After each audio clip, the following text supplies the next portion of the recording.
All right, I decided to try something a little new today for the opener for Virtual Lunch. Welcome back, everybody. I have missed getting together this past month through the holidays, so it's good to have everybody back. It's going to be an interesting day. It's been it's been an interesting day so far. I do want to just let you know, for those of you on Facebook, hopefully you're going to be able to see me. I got a notice that some Facebook pages were having trouble streaming this morning, so we'll just have to see how that goes. But hopefully, if you're on YouTube, you should be able to see just fine. So if you want to go ahead and type in the comments, and that way I can see who's here, go ahead and share who you are, where you're joining us from, all that good stuff. So anyway, it's just been one of those days so far. So anyway, it's good to be back. I hope everybody had some time to rest and kind of regather themselves after the holidays. Oh, and I just got the thumbs up. Alan says we're working on Facebook. So yay. So anyway, but yeah, so as far as over the holidays, let's see. I did take some time off. I always do my annual strategic retreat during that week between Christmas and New Year's. So did some planning and some strategizing for the new year.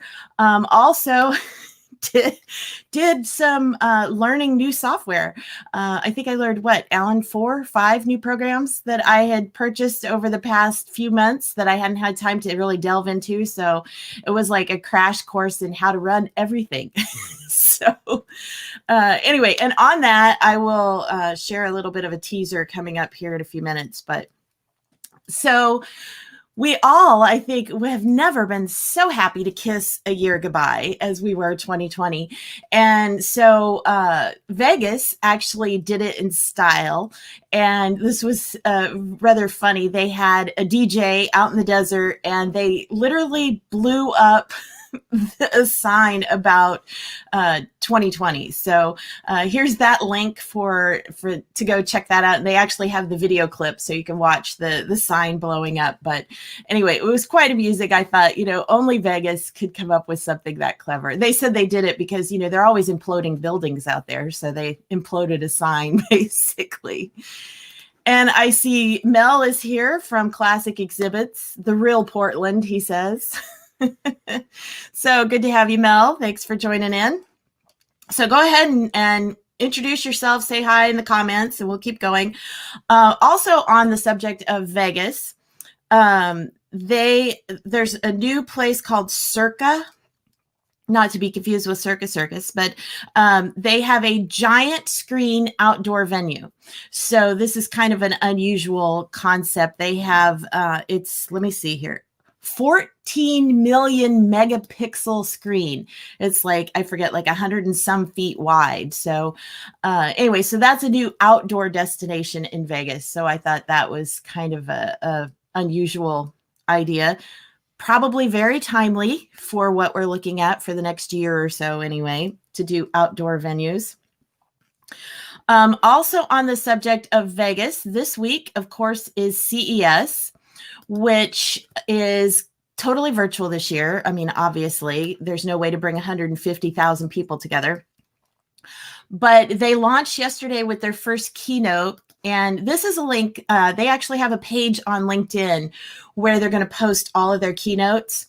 So they're doing an interesting thing. They have an actual anchor desk. And so they kind of, talk about what's going on that day and who's talking and some of the different exhibits that are being featured and stuff. So it's kind of a neat concept. Yesterday, they had Gary Shapiro from CES interviewed Mark Cuban. So that was a really interesting interview. And then they had a keynote by Verizon, followed by a concert. So all of that is on their LinkedIn page, so you can check that out.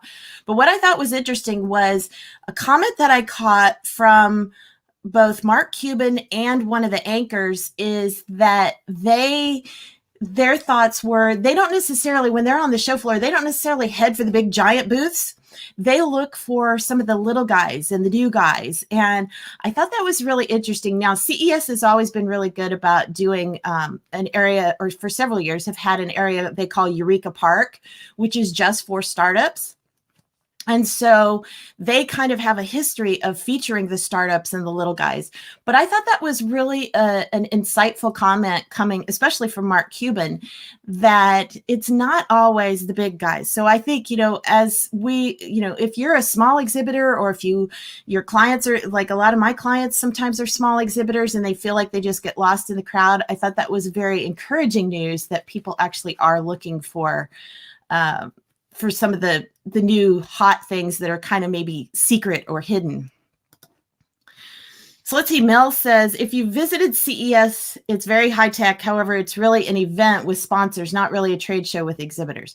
That is true. I didn't actually pay to get into the conference itself. So all I can see is the public part, but I've been very interested to see how they handle the exhibitor side of things.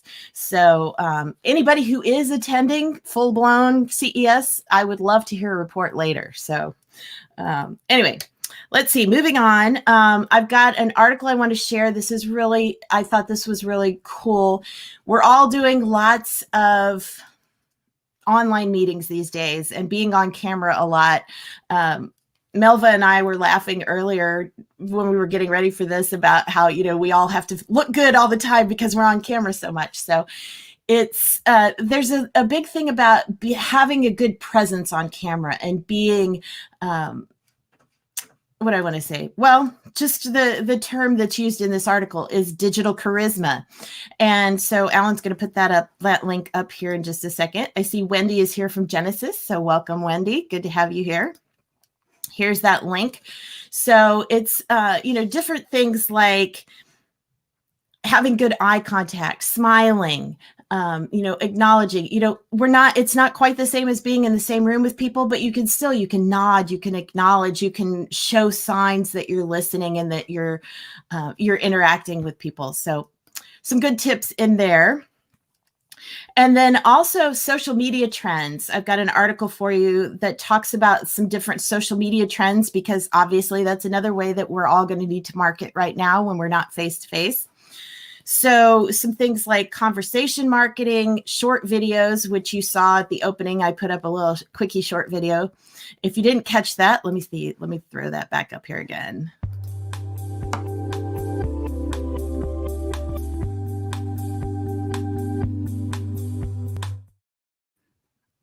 So anyway, so that's just a quickie little clip. Here's the link for the tips and trends article, but personalization, there's so many different things that we can do in social media now that it can be a lot more personalized and a lot more connecting with our audience.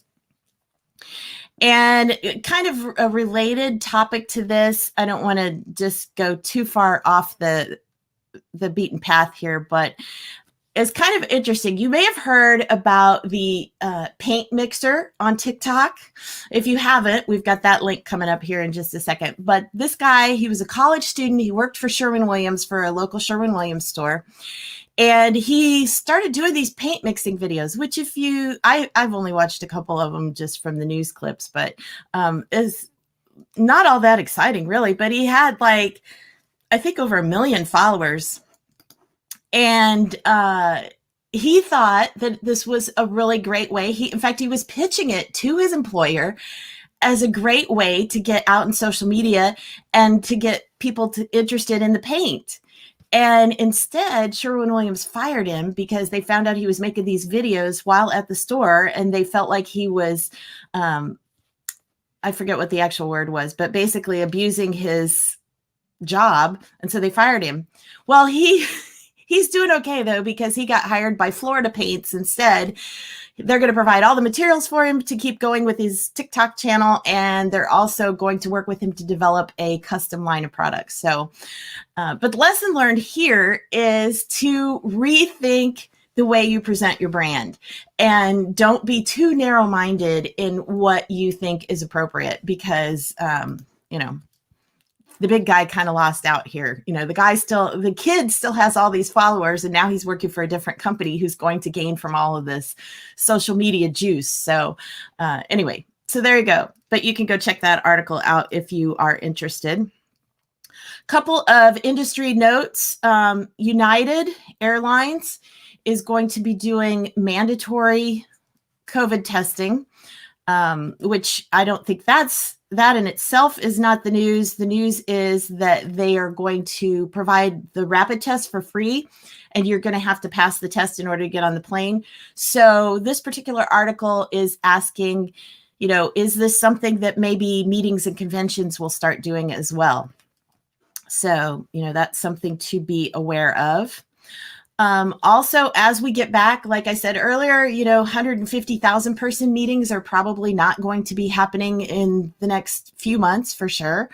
So what's going to be the road to recovery is going to be the smaller, maybe regional meetings. So several things on this. First of all, there's an article about how a couple of mid-sized meetings operated last fall and what they did. One was a 450 person event at the JW Marriott in Phoenix.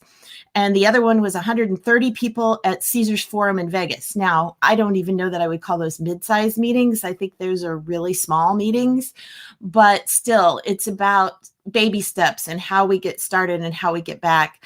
At the one meeting, the exhibitors met with attendees by appointment only. So it wasn't a traditional show floor where people were just walking the show floor. It was a very structured meeting. And so they alternated between having an in-person, one-to-one meeting there on site and then doing virtual meetings with attendees as well. So that was kind of interesting. And then this week, PCMA is doing their virtual meeting, but they're also doing what they call, they have official network partners. And so they've got a global broadcast center, which is in Singapore, where they're broadcasting the main event from. And then they have satellite locations, which I think this is probably going to be a very hot trend going forward, to have satellite locations where they also broadcast from and have audiences. So they've got, Denver, Oklahoma City, West Palm Beach, Vegas. There's several different cities where they've got these small, regional groups that are meeting, that are still part of the overall event. And then, of course, the virtual component for anybody that can't get to a regional meeting. So anyway, so that is going to be very interesting. Couple of things I want to share, just bits of news about what's coming up for virtual lunch and beyond. This year, we're going to change it up a little bit. Instead of doing every Tuesday, we're going to do the second and fourth, partly because I couldn't keep up the pace, and partly because I actually started to have clients again last fall. So that's really good. And so you can't see, but Melva's applauding in the background. But anyway, so, I can't keep up that every week broadcast, but we will still do the second and fourth. I also have plans to do some virtual networking. If you were able to join our holiday gathering, we met on a platform called AirMeet, where you can actually have roundtables and hop and move from table to table. So we'll be using that platform and doing some virtual networking events. And then also, I want to share one thing I worked on over the holidays was putting together, or I should say, redesigning and restructuring the Exhibit Marketers Cafe community, which is something I tried to start several years ago. It was built on a platform that was geared more towards just content and not so much community. So I'm just going to show you. I've got... Oh, let me take down the banner here so you can actually see it a little better. But this is just an idea. So it's kind of like a LinkedIn or Facebook type social networking platform, but it's going to be just us. And it's right now kind of like Clubhouse, if you've been hearing all about that new app. We are invitation only. So you'll need to contact me if you want to be one of these first people in, so we can kind of start building this community. But basically,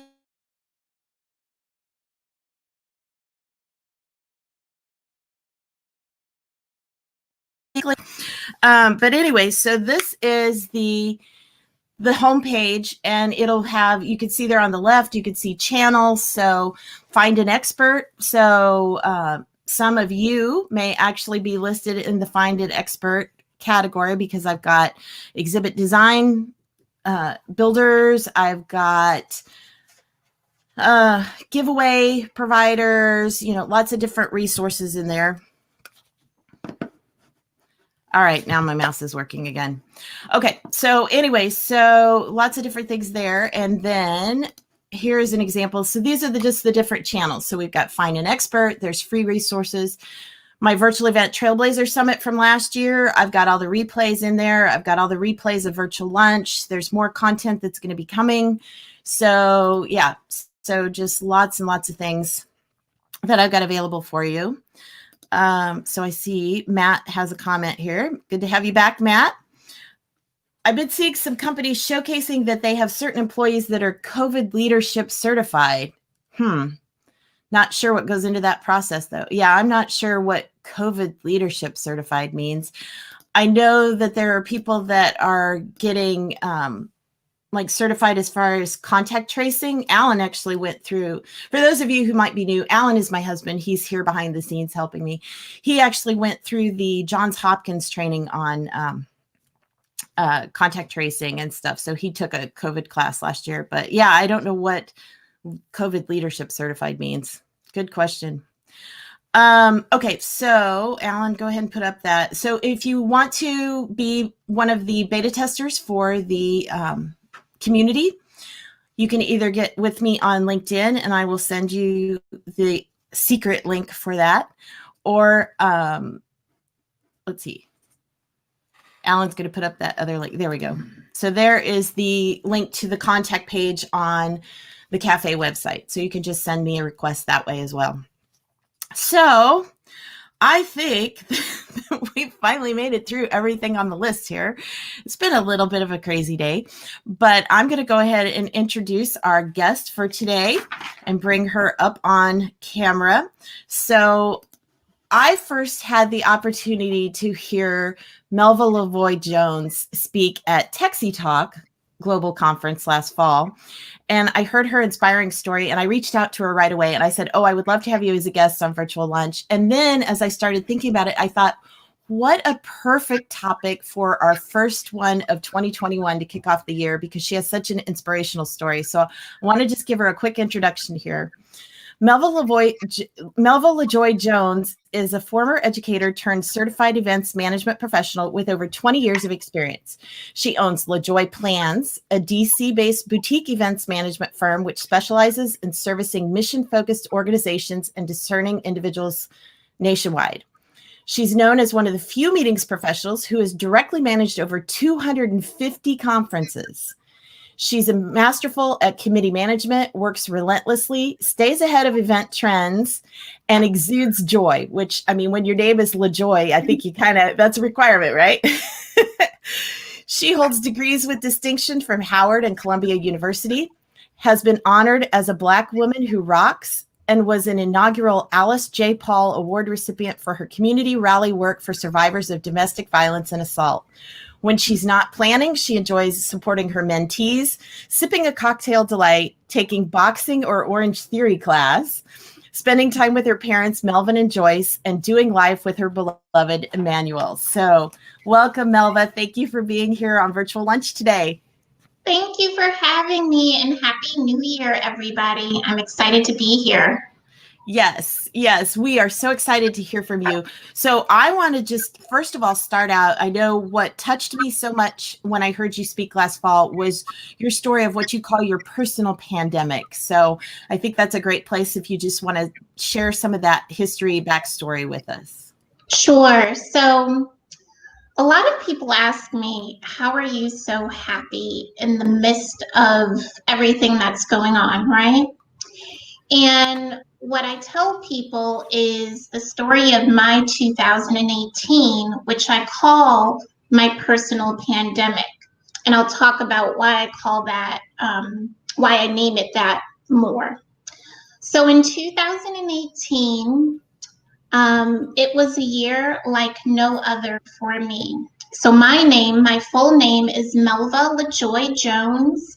And my first name, Melva, comes from my father, Melvin.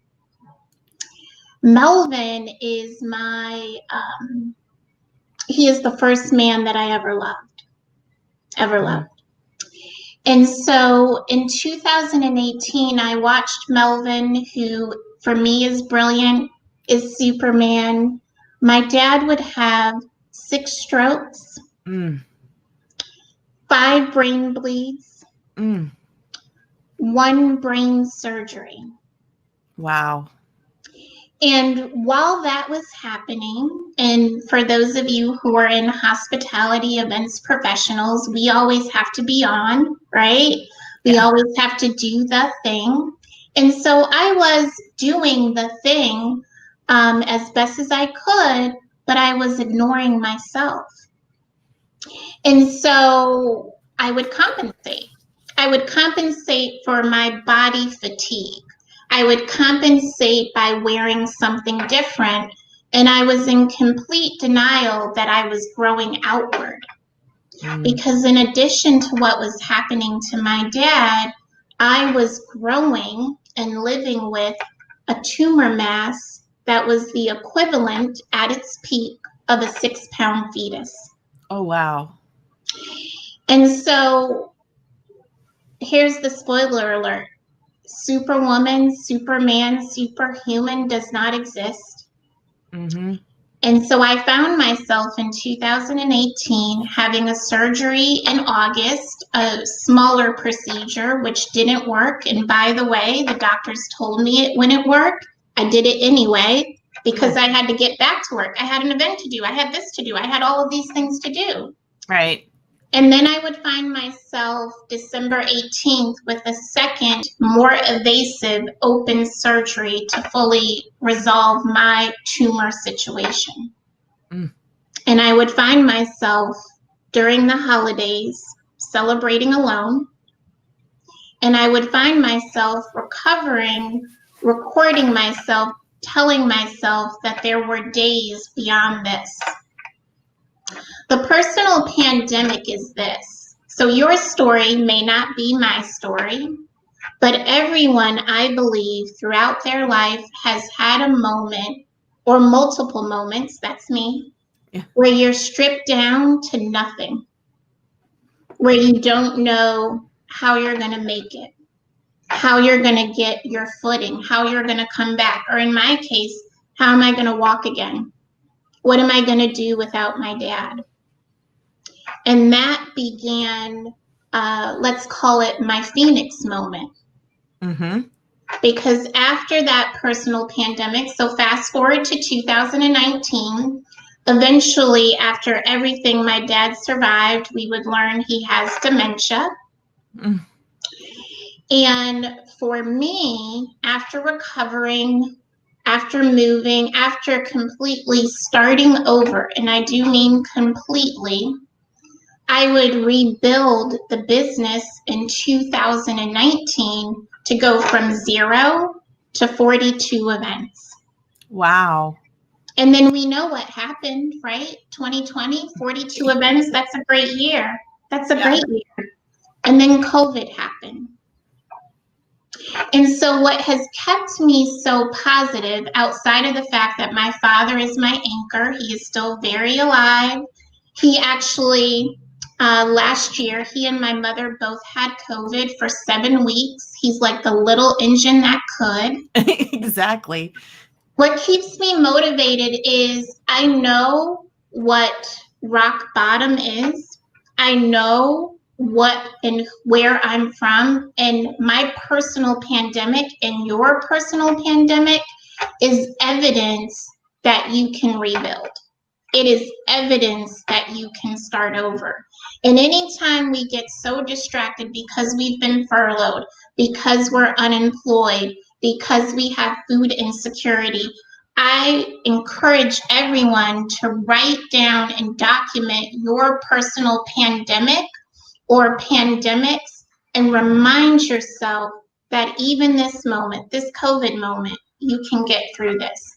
And I am speaking from an authentic place because last year we lost 98% of the business. Mm-hmm. But I'm still standing. So that gives you a little bit about the story. Well, and what a story. I mean, and that time I heard pieces that I didn't hear from you last fall that I didn't know. So, wow, it was definitely 2018 was definitely not your year. Wow. And then to just be recovering and then to have 2020 hit. So, But talk about, you have some amazing, and Alan's going to share your website here in just a minute so people can go check out your blog, but you have some wonderful, wonderful inspirational posts that you've put up there. I love the one that you wrote about doubt always loses. And I thought that was so powerful because, we all have doubt. We, like you said, when you lose so much business, which I know so many of the people here today have lost a lot of business and a lot of income over the last year. And we start to doubt. It's like, will our business ever come back? Will the clients come back? Will the shows come back? There's so many different things. So talk a little bit about what you shared in that post and some of your belief about doubt always loses. Yeah, so, and I hope people read it because I think it's a good one. But here's the thing about doubt. Doubt, if you have it, congratulations, you're human. Anyone who says they don't have doubt, I would say probably run in the other direction because they can't be a real person. But what doubt does in its worst articulation is it gives you a gateway to comparison. And we know how that ends up because comparison can rob you of your joy. Doubt constantly can feed a negative narrative if you allow it. Mm-hmm. But your doubts are always wrong. They're always wrong. And you may be saying, how do you know that? So I'll give a funny example and I'll give a real example, a more professional one. So the funny example is when I was younger and I might have been that young person with braces, with headgear. That might have been me. I might have been that person whose mom did prom in the basement. Might have been me or somebody I know. But the doubt of the time was no one would date me, right? I'll never be able to go out. All of the things. I'm unattractive. I'm this. I'm that. The negative narrative. Well, obviously, later in life, what happened? I dated. I made mistakes. I found my forever partner. I found my Mr. Right versus my Mr. Right now versus my Mr. Right. So that's the funny example. But here's the professional example. So if you're in the industry, what does doubt tell us? Doubt tells us that the industry is never coming back, that I shouldn't work on my marketing, nobody's paying attention. Why should I invest in my business when nothing is coming in? Why shouldn't I just sit at home, drink champagne, and watch Netflix? That's what doubt tells you. When in reality, what I encourage people to consider is that 2020 and perhaps part of 2021 is planting season. You absolutely should get up every day, get dressed, and get ready for what's to come. You absolutely should take advantage of free resources because so many of what continuing ed is available and it's free or it's discounted. You absolutely should try to invest as your resources allow you to. Because what I found is the minute that I stopped grieving, and I did grieve, cried, ate McDonald's fries, had a lot of champagne, but the minute I dug myself out of that, it became clear of what I needed to do. And in August, I started to see for our business the harvest from what I had planted. So again, and that harvest looks like we launched a new website. From that new website, we got 2 new clients. That harvest looks like, thank you. I was clapping for you too. That harvest looks like putting myself in virtual conversations and collaborating with another local event company to do a huge virtual event for 10,000 people. Because your doubts are not real. They are justifiable. You should definitely sit with them for a moment. And then you got to get up and do the work because your doubt never wins. Well, and I think that's so good what you said, because it's true. Everybody was grieving last year and still is. And we've got to work through those same, I forget if it's 7 or 10 or 12, whatever the steps are of grieving. We have to move through all of those things and get through it. I know I had some really, really bad days last year and struggled to get, moving on. But like you said, to work at what you still have control of and what you can still do and how you can move forward. Julie from the International Spy Museum says your positivity is infectious, Melva. Thanks, Julie. It's true. And I think that's a big key, and that's obviously one reason why I launched these virtual lunches was because, that power of community and coming together. And for me, it was having the mission of knowing that I needed to be on and I needed to be supportive and I needed to be helping other people in the community. And, that helped me to heal and that helped me to move forward. And I think that's the same thing that you're talking about too, and going out and doing presentations like this and helping other people. So I know community and being of service is a big key for you as well. So yeah, I know we kind of touched on that a little bit, but go ahead and share a little bit more about how that is really a focus for you. So I think one of the gifts of COVID is, and I use the term gift loosely, but I think we have an unusual opportunity to really ask ourselves, who do we want to be? And for me, regardless of owner, I want to be a great daughter. I want to be a great partner. And then my third priority is I want to be a great servant. So that if tomorrow if today is my last day, I want to know that I brought others along. And so in this season, it became apparent to me that people who have my racial identity, people who have my gender identity, sometimes we don't have, as the phrase goes, a seat at the table. Mm. And so that began a body of work. Within our business, we have this webinar series that we do on occasions called Creatively Caffeinated. And we hosted a discussion about racial equity in the local DC events community. And from that discussion, a woman reached out to me, a fellow business owner. Her name is Margot Fisher. Her identity, she is white, female, Jewish, reached out to me, and together we developed a hybrid event titled Beyond the Blackout. We just did it. And Beyond the Blackout was to represent, and I think a lot of people know that during the summer, there was that Blackout Tuesday, Black Lives Matters, all of the things. And we said, imagine a world in which we went beyond social media and did something tangible to showcase talent, diverse talent.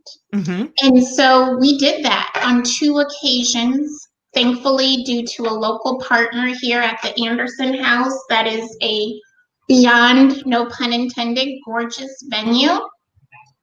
And we're able to elevate some businesses that we want to see in 2021. So that's the big level.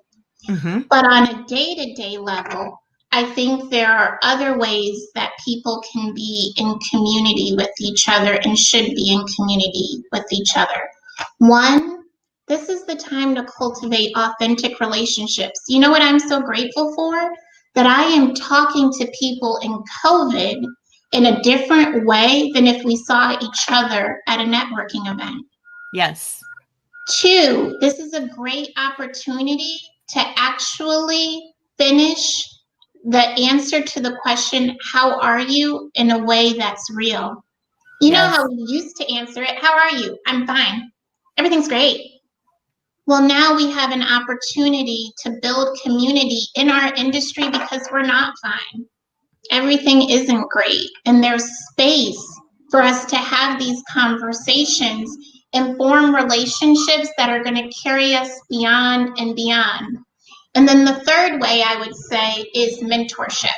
So I am grateful for mentors who have been my feet, my foundation when I could not stand, when I couldn't see beyond the doubt.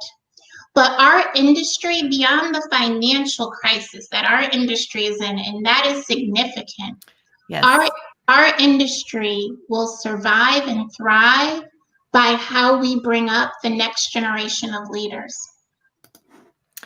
Well, and I think what you said is so true about how it's almost like there's a whole new level of authenticity now, because we don't have to pretend. I mean, if we've had a really bad week or really bad month or whatever in our business, it's totally acceptable to just be upfront and honest about it. Whereas in the past, everybody was trying to always pretend that they were hugely successful all the time. And now it's like, it's easier to say, it's like, oh, I had a really rotten month, or, or this happened or that happened. And people are more empathetic, I think. And they're also more willing to help, because I know there's been times when I've just been honest with one of my friends in the industry, and they're like, oh, I have an idea. Let me connect you to this person. And it really, I think that, if we can carry that lesson forward and be more open and honest and helpful with each other, I think that's definitely going to be a positive thing for everyone. Oh, absolutely. I think this is the time where we normalize being human. We normalize collaboration. We're a very competitive type A industry, but collaboration is going to be the path forward, particularly, I'll just point to me, for boutique firms. And we normalize, or we should strive to normalize, vulnerability. This is the path forward. It can no longer be, in my humble opinion, the perfect curated experience, because we are not okay, but we will be okay. Right. We will be. Right. Well, and one last thing I want you to just share a little bit, and then I know you've got something you want to read to us, but I loved what you had posted about the power of choice and your choice to leave 2020 behind. So share with us just a little bit about that, and then I'll let you go ahead and read what you have prepared. Yeah, and thank you so much for reading my stuff. So here's the thing. What inspired that was I was talking to my aunt over the holidays, and she said, we can choose our stress. And I was like, huh? When she said that, I was like, really? And I sat and thought about it, and I've decided she's right. And so here's the thing. Here's what I'm leaving in 2020. I am leaving the business that didn't come to fruition.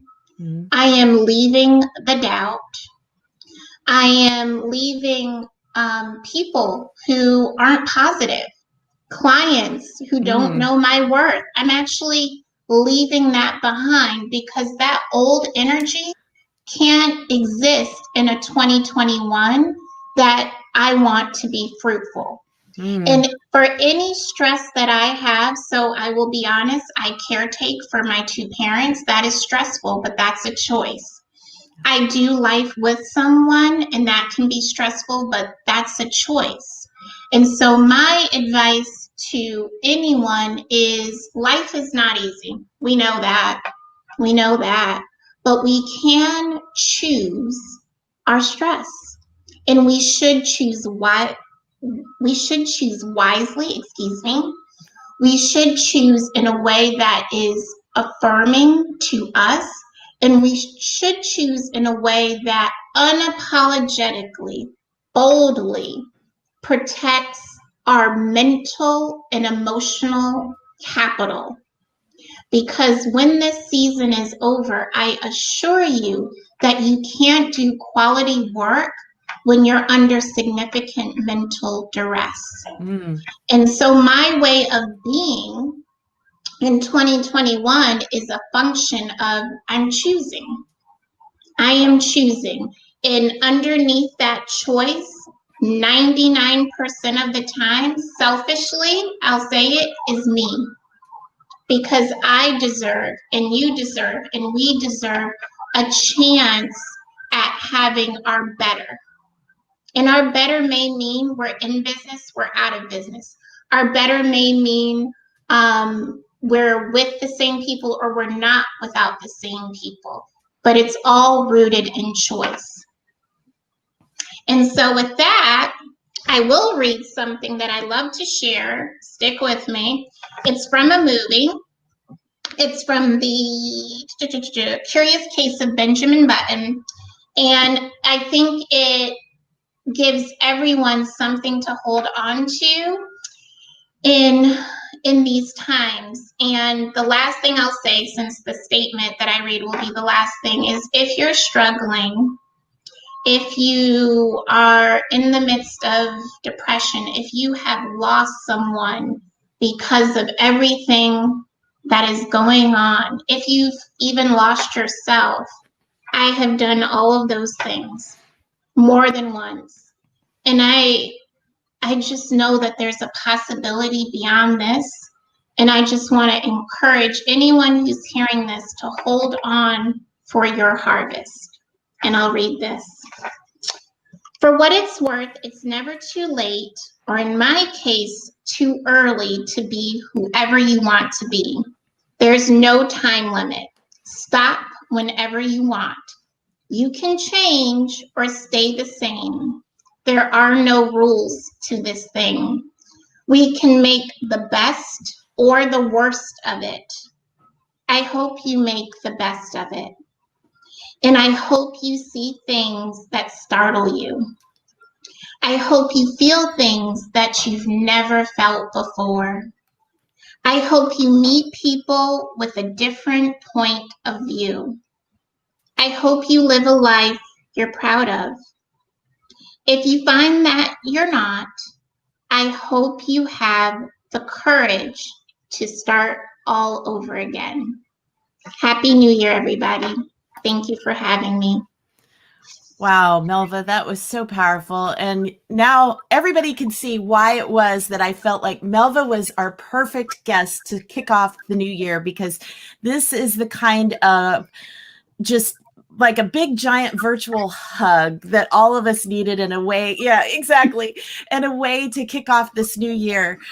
So Mel says, thanks for sharing, Melva. Very inspiring. Agree with you about collaboration. Yeah, I think this is definitely going to be the way forward. And you know, what a kick in the teeth. But, you know, if this is a lesson that we've at least learned going forward, that we need to cooperate and work together as an industry, then it will be better off in the long run. So Melva, thank you so much for being here today as our guest on Virtual Lunch.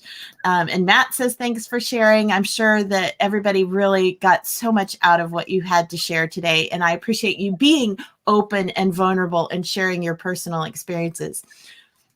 I want to remind everybody that we will be back at Virtual Lunch in 2 weeks. So this is our new cycle now. We'll be every second and fourth Tuesdays here, same time, same place. And we've got another great guest coming on next time. So we will see you then. And until then, everybody go out and make this a great 2021. Bye.